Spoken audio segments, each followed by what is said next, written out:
The bird on the lowest branch is not always the bravest bird in your garden, and the bird staying high above your feeder is not always the nervous one. Sometimes the low bird is taking the safer route, and the high bird is the one that still doesn't trust the room. If you watch birds for any length of time, you start to notice it. One bird drops to the lower branch just above the feeder, or slips into a shrub at chest height, then makes a quick move in. Another stays high in the tree, watching everything. A third lands, freezes, backs out, circles, tries again. It can look random, or picky, or greedy, or like some birds are bold while others are strangely ungrateful for the food you just put out. That assumption makes sense, because from a human point of view, height looks like personality. Low feels close, committed, confident. High feels distant, cautious, undecided. But birds are usually not organizing your garden by confidence. They are organizing it by risk. And that is what we're decoding here, because the branch a bird chooses can tell you far more than whether it wants seed. It can tell you how safe the space feels, where danger might be coming from, which escape route it trusts, how much social pressure is at the feeder, and whether your garden feels predictable enough to use. Once you start seeing that, you can make small changes that genuinely help birds feel calmer and safer in your space. A classic idea in behavioral ecology, described by researchers like Lima and Dill, is that animals are constantly balancing food against danger. In simple terms, they are not just asking, "Is there food?" They are also asking, "What happens to me if something attacks in the next 2 seconds?" That changes how you see a branch. To a bird, it is not just a place to sit, it is a decision platform. From that perch, the bird is checking sightlines, launch angle, distance to shelter, exposure to the sky, and what might come from below, behind, or beside it. A low branch is not automatically more dangerous, because low can also mean closer to dense cover, a shorter hop to the feeder, and a faster disappearing act if a hawk appears. A high branch is not automatically safer, because high can leave a bird more exposed to wind, more visible against the sky, and farther from immediate cover. So when one bird chooses the lowest branch and another stays high, you may be watching two different safety strategies in the same yard. One wants a broad view before committing. The other wants a fast route into shelter. Both are trying to survive. This is where your own observation gets powerful. Don't just look at the branch itself. Look at what surrounds it.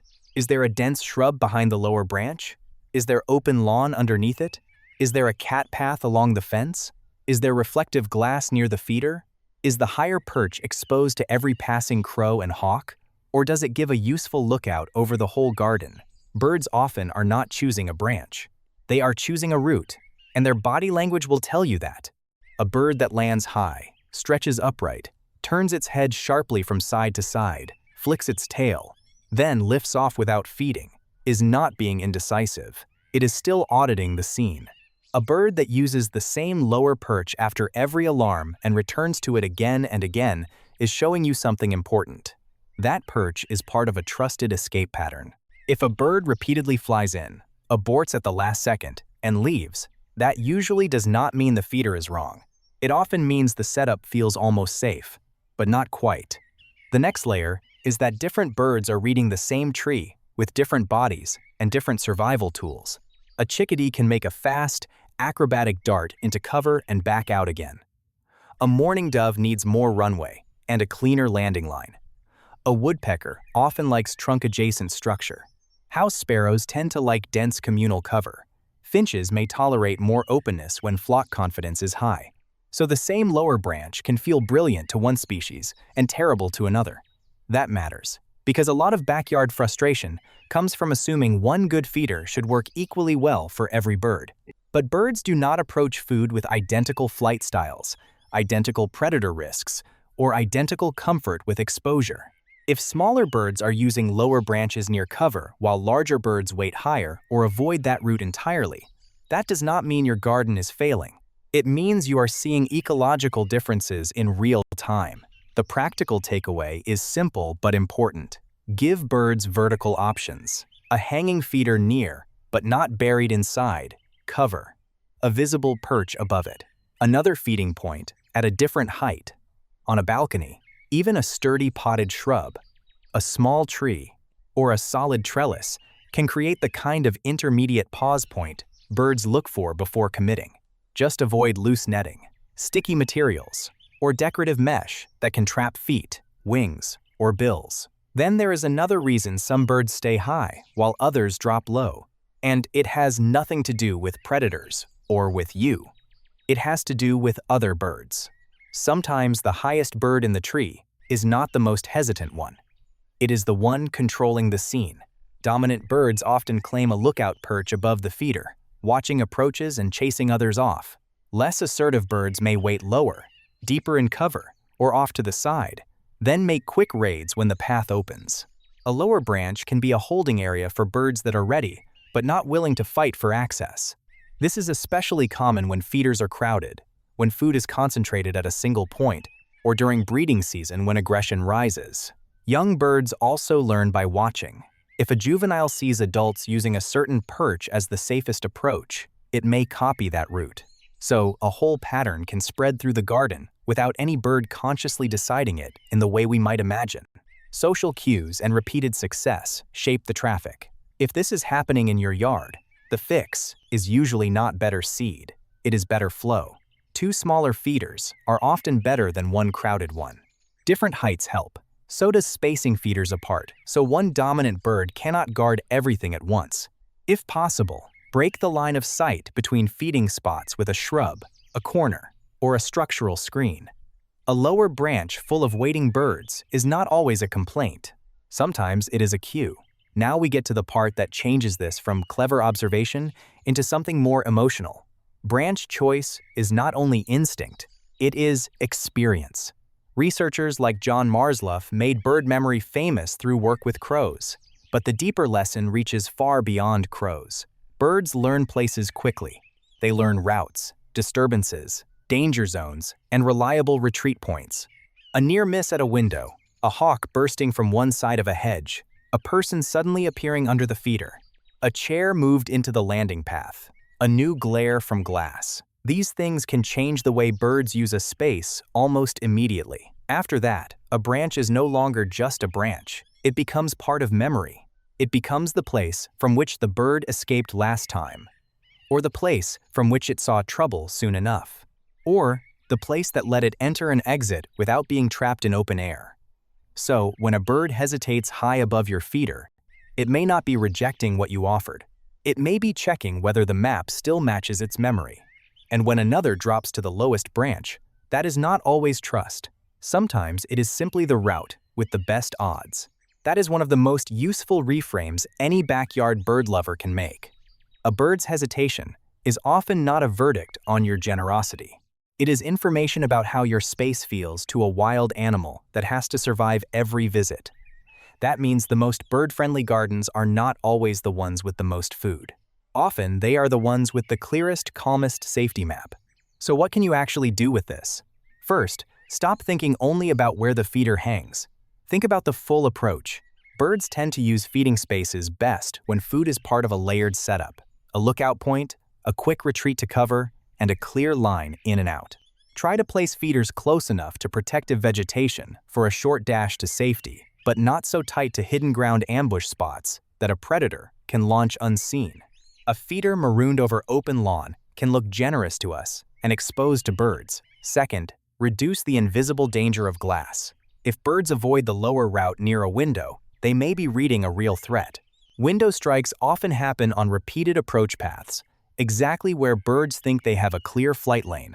Exterior screens, closely spaced window markers, cords, or other proper bird-safe treatments are far more effective than a single sticker in the center of the glass. Standard guidance is to place feeders either very close to windows, within about 3 feet, or far enough away, beyond about 30 feet, to reduce high-speed collisions. Third, lower social pressure. If the feeder feels tense, spread activity out. Add another feeder. Vary the height. If one species monopolizes the top position, create another option out of direct sight. This alone can change where birds wait, how quickly they commit, and whether shy or lower-ranking birds ever get a safe chance to feed. Fourth, protect predictability. If you want birds to use lower, closer perches, let the space stop surprising them. Move slowly near the window or balcony door.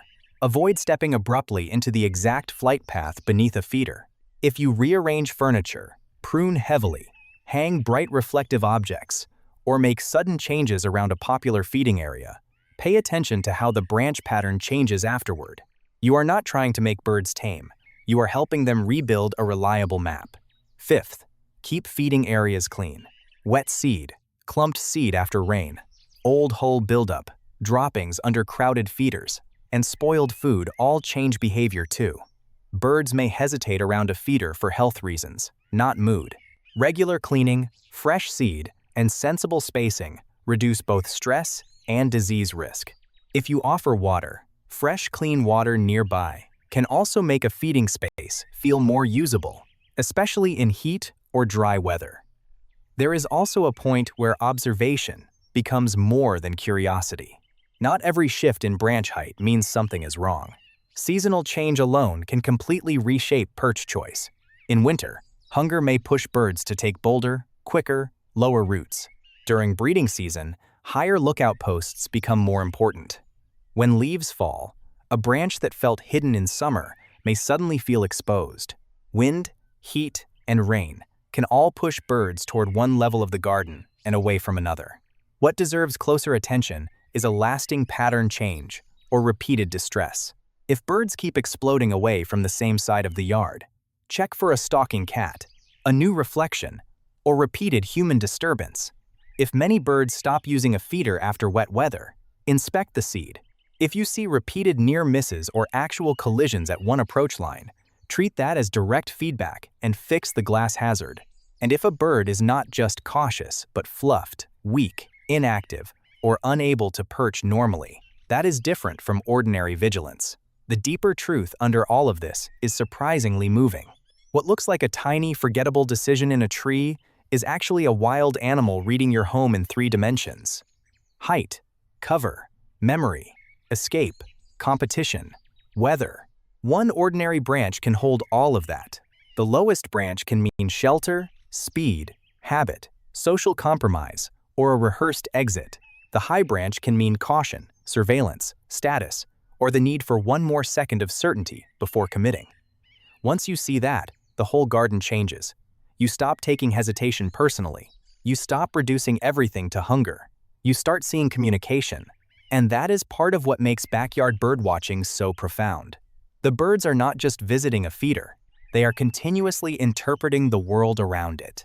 When you respond with better placement, safer glass, cleaner feeding, calmer routines, and more useful cover, you are not spoiling them or controlling them. You are removing friction from a difficult life. So I'd love to know what you've seen in your own garden or balcony. Which birds drop low first and which ones stay high? Did anything change when you moved a feeder, added cover, cleaned up the area, or treated a window? Share your pattern in the comments. And if you enjoy this kind of deeper look at the hidden meaning inside ordinary bird behavior, subscribe.